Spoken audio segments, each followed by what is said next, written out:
Hi everyone, George here, and today I'm going to bring to you a special video about Caslo 26. I'm going to share with you my camera roll and some of the games that I played. But before we begin, let me show you how the journey is in terms of finding a theme song for this channel. Let's take it away, Sam.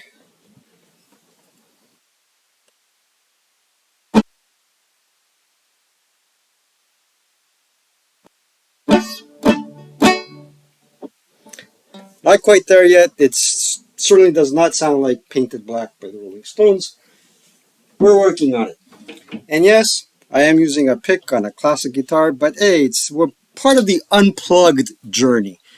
And Caslo 26 was certainly unplugged, as you can see. Jeff Wasserman there and his opponent. Forgive me if I forgot any names. They're having fun. It's unplugged. Half of the map board is mounted, the other half is not.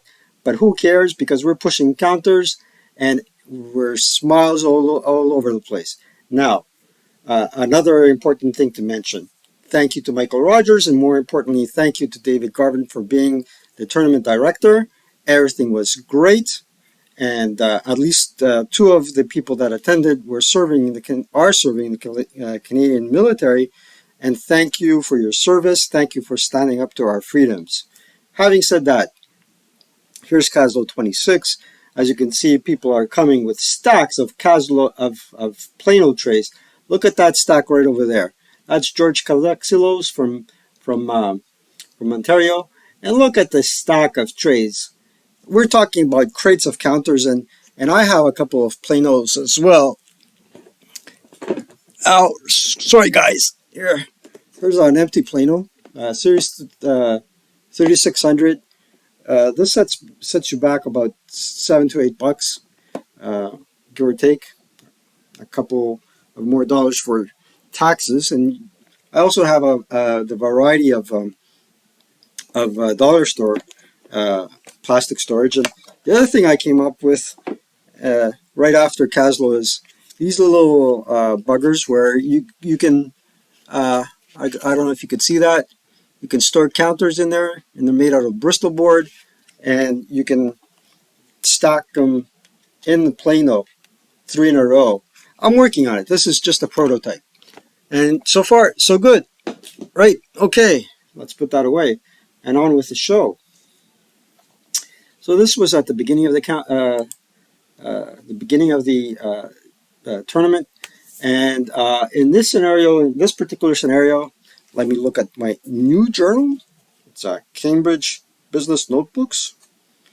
What more appropriate could you have for squad leader? So we're playing scenario, they stop here, round one. And I'm going against the champion, Darian Kovacs. As you can see, he has the Poles defending the village here, and the Germans are coming in here. Now, the first mistake that I've done in this particular scenario was I did not take notes of my vehicle capabilities. That was number one. Number two, I was completely taken aback by actually seeing a board game for the first time using a good old dice tower. It's a completely different experience compared to Vassal. And on top of that, you can if you're a bit forgetful, you can forget what's underneath your own concealment counters, which makes it even more difficult. And the other difficulty with squad leader is the anti-tank guns. If your opponent has anti-tank guns, they're nowhere to be found on the board until they're used, until they unconceal. So for the attacker, it is a bit of an insurmountable challenge. And my plan here was to do a left hook, uh, but it didn't turn out that way. It really turned out a bit of a disaster. So that was the beginning of my first scenario. And here I am advancing. And the other mistake that I did was I forgot uh, that motorcycles have a more favorable road movement rate. than any other vehicle. So instead of dashing across the board and coming through his rear, I uh, I chose a frontal assault uh, along cover. So I should have been more daring. There we go. So this is how everything transpires. I come up across here, but as the defender, all he has to do is sit back and defend.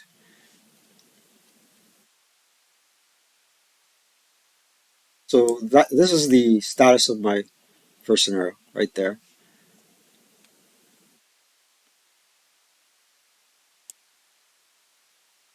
And I believe at this point I conceded because the casualties were mounting. They were putting up a stiff resistance. My approach was really dead wrong, but I did manage to sneak an armored car towards his rear. He was a bit in a bit of a precarious state, but and at the same token, he took out most of my armored fighting vehicles with LMGs. Didn't even have to expose any of his AT guns except maybe one. And at that point, I said, nah, it would be a waste of time just to continue trying to expel him from all those buildings. Another picture of George Young there, setting up his board for the evening scenario. You have Darren Kovacs there, uh, Dino over there, a couple of fellows from Quebec. I believe the fellow's name is Jean Pierre. I could be wrong. There you go. There's George. There's Eric, my opponent, for Friday evening. Another picture of George and Darren. I'm particularly favorable to George, and Steve Pleva is over there. This is Andrew, Chuck, and Blair Bellamy. That was a pleasure to meet these fellows. Very intelligent, very smart, uh, good gentlemen.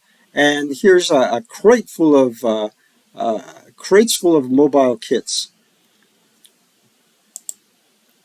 And there is David sitting at the tournament director's table with copies of the scenarios being played. And here's my second game, and I am playing. I believe I was playing the Vichy French. Yeah. And that scenario is Dingoes at Admore, Australian versus Vichy. And I'm the Vichy. And my opponent here, what he did was he advanced a couple of mortars up on the third level hill here. I believe this is board 9. I could be wrong. Looks like, no, it's not board 9, it's board 58. George, what are you talking about? And tried to flank me with the mortars. And he was using uh, removable tape to put down the overlays, which worked really well. I got to get some of that tape. Right, and and the British had, except for this attack, this sidearm attack uh, with the mortars, he basically opted for a forward assault. And at this point in time, when I've seen the British forces all advance at such a fast pace, luckily for me, he forgot to bring in some reinforcements in the first turn that were his vehicles that he forgot. I was bewildered about how I could now, stave off the juggernaut of British forces advancing that were not subject to cowering by SSR. Um, so here is the advance again. Now we're head to head, and the only thing that really saved me was I did a little do-si-do up here with a unit. Um, the forces advanced, got into a point-blank attack and close combat uh, around here. When those units broke, I revealed that this unit was real, and a couple of forces were eliminated for failure to rout. It was really the only thing that saved me. Otherwise, that assault was well conducted were it not for getting the AFVs off board for a turn. All right, let's move on. And as you can see, this is the final stages of this game. Uh, when my opponent realized that orchards block line of sight to higher elevation, decided to bring in the forces in for a flank attack, but it was too little, too late. And here's my unit in the rear, and one perhaps subject to self rally here that basically more or less encircle the advancing units. And over here, um, perhaps unbeknown to my opponent, there was not a real unit here, but all these units were real. So he did manage to step foot on a couple of buildings here, but taking this one at that point in time was not possible. This is my Saturday morning scenario. So we did Dingo's Damour and mauled at Murdrop. And by that time, I said to myself, look, George, as you can see, up here I have my vehicle notes. So vehicles can be quite effective at popping smoke and covering your infantry's line of advance. Um, so that was that. That's what I opted to do. However, a big however, the French in this case have tanks with superior armor to what the Germans can muster. The German anti-tank weapons really, the best way to knock out one of those tanks is in close combat with a formidable leader. I did all I could do. My good leaders were leading the juggernaut of the attack, and I decided to attack this side of the board and expel as many units as I could. Uh, uh, my opponent was successful in duping me into believing there were units here when there wasn't.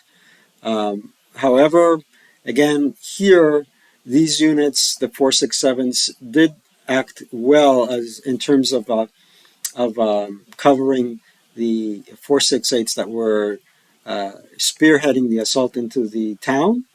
I think my greatest fault was the way I used or misused my armored fighting vehicles in this case. Despite putting down notes as to what their abilities were, it's kind of it's a bit of a shock when you see uh, you're advancing, you're doing well, but then things arise. Armor is brought up, anti-tank guns are revealed, and there's very little protection or very little things you can do with your guns against the enemy once you've advanced them into their line of fire. Yeah, and perhaps I should become more familiar with, you know, gun duels and take my own advice more or less with respect to that. All right, let's see how this transpired. So this was really the furthest advance that I could make. I managed to dupe my enemy into leaving these half trucks alone. These are the only two units in this particular scenario that can abandon their crews, abandon their vehicles, get the crews out to capture buildings. And that's what I tried to do, but it was a question of too little, too late because I couldn't rout these guys. I couldn't rout these guys. Uh, at that point in time, even if when I got stepped foot in the town, he had enough forces to really launch a counterattack and expel me from the buildings that I took. And plus, I suffered a lot of casualties, vehicle-wise, from the infantry gun here and his armor. We played well, and he played well as well. Some of the prizes now infantry of the Second World War tactics. I did not look inside the book, but it looks like a good book to have in your collection. This was donated by Mr. Rogers. A couple of T-shirts, none of which I won. I've only had 2 victories. And I'm not complaining. I'm not complaining. I had plenty of fun. Um, Definitely the level of gameplay, the quality of gameplay live and on cardboard is second to none, and it does not compare to Vassal at all. Vassal is not bad, but nothing beats a face-to-face, person-to-person gameplay. Here is some more of the prizes from Lone Canuck, Le Franc Terreur, Hazardous Movement,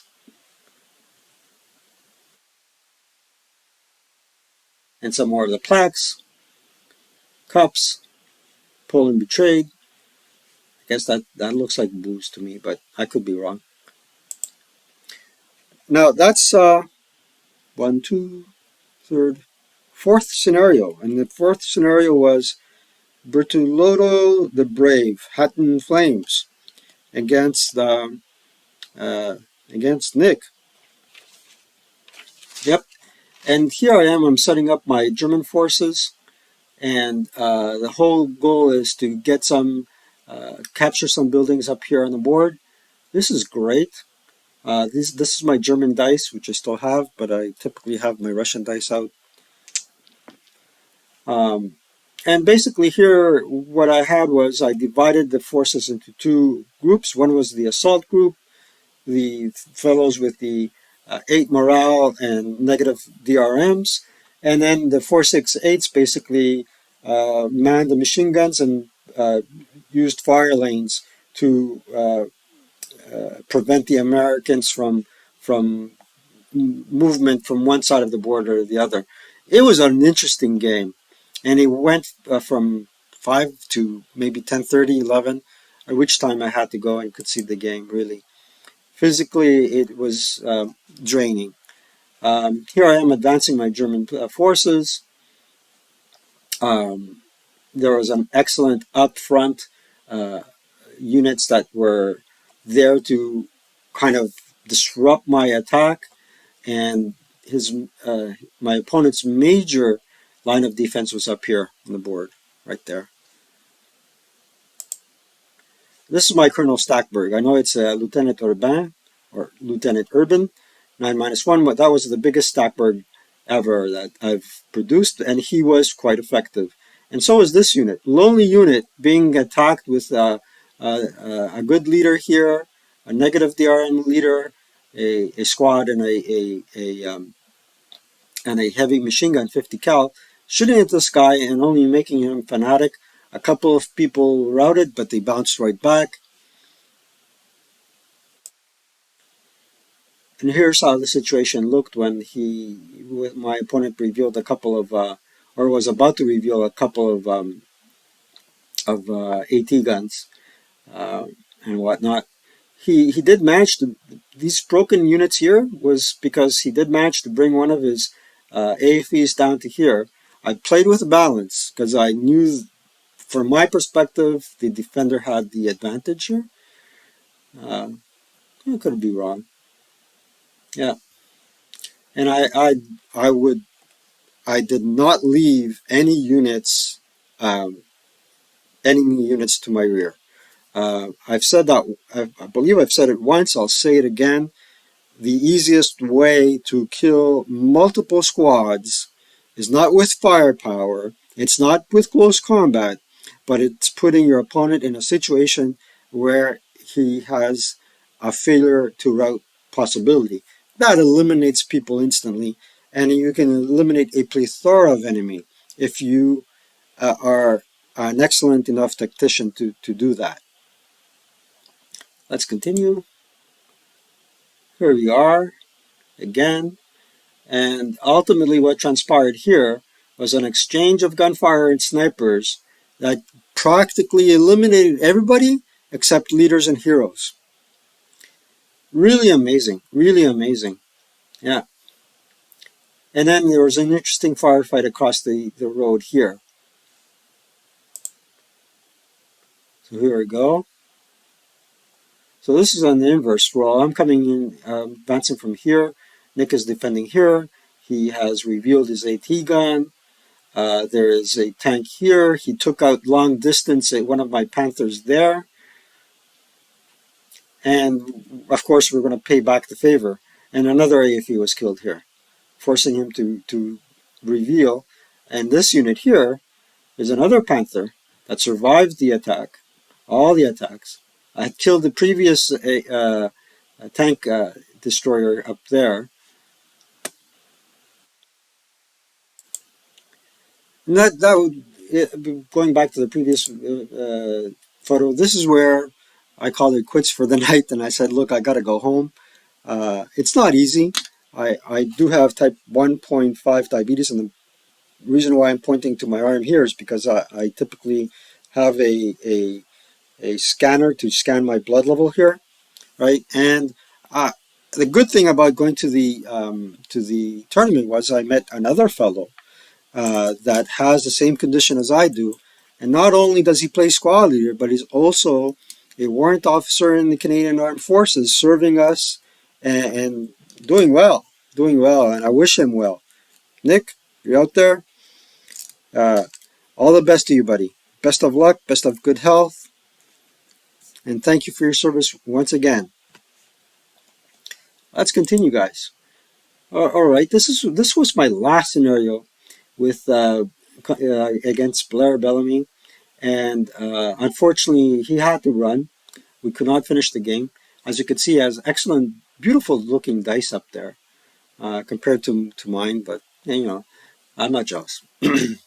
And he's using a multi-sided dice to take care of the the movement factors and whatnot. Again, I was pretty happy with my assault. However, Blair had to run, and upon gentleman's agreement, I said I would concede the game to you if I have to run and can't finish, and it looks probable that you will win. From my perspective, it did not look probable that I would win, but I was happy with my attack. I was really happy with my attack, and it was very well executed. And as you can see, he did manage to bring two of my AFVs out of the picture by courageously advancing one of his units to my rear. Let's take a look again. So as you can see, I am spearheading, using cover to attack my objective, using good firepower to repel my uh, uh, make my opponent retreat.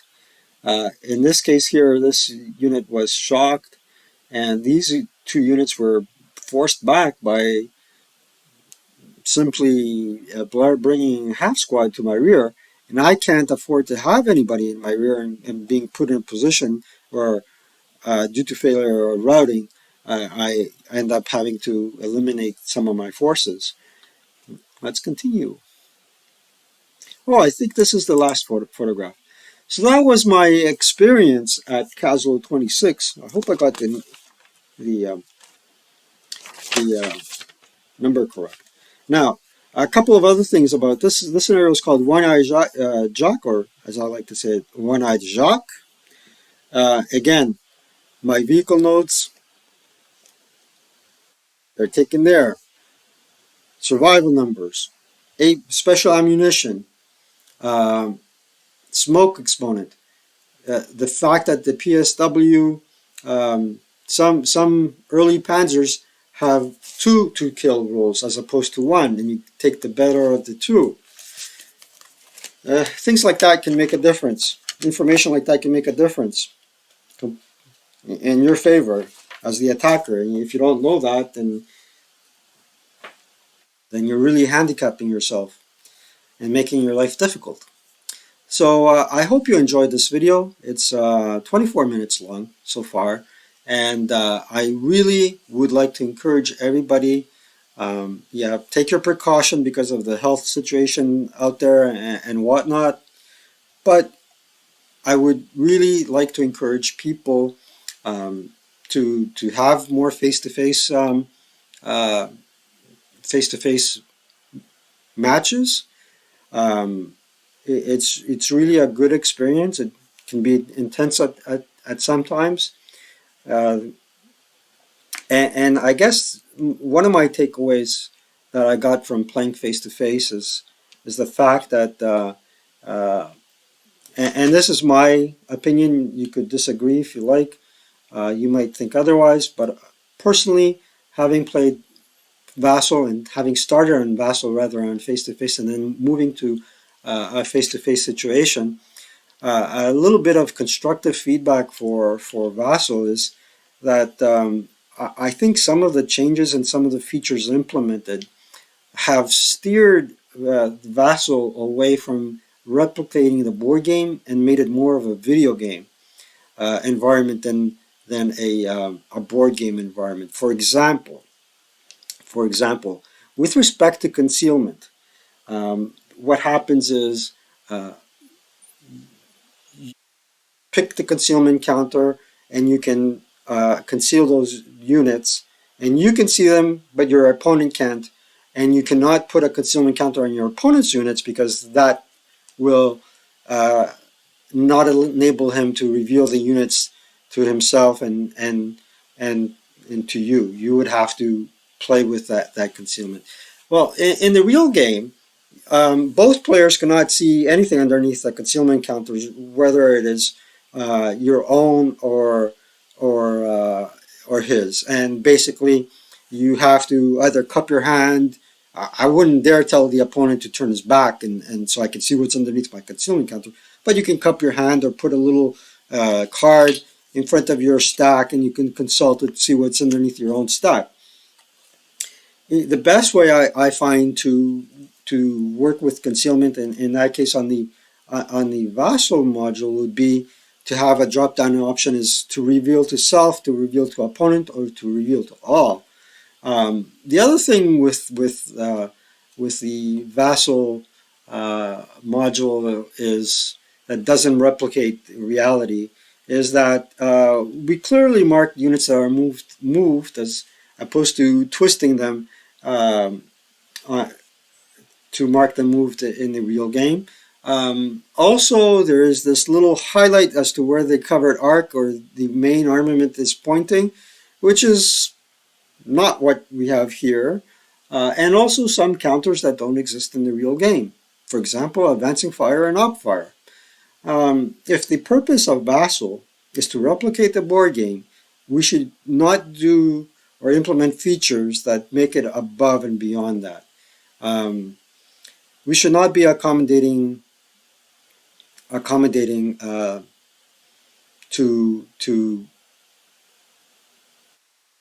I'm not sure. I think uh, the Greek word for it is paraxenias, things out of the ordinary. You know, we shouldn't be accommodating to things out of the ordinary if the main purpose of Vassal is to replicate the board game. Now, that's my opinion. Can be controversial.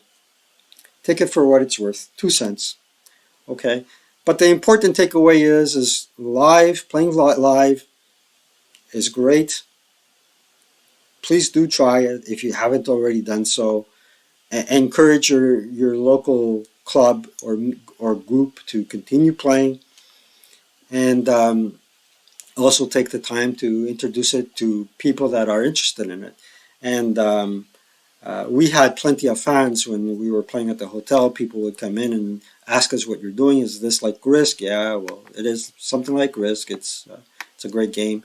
Uh, my son Michael came in the morning of the first round and helped me clean up the counters. He watched my game.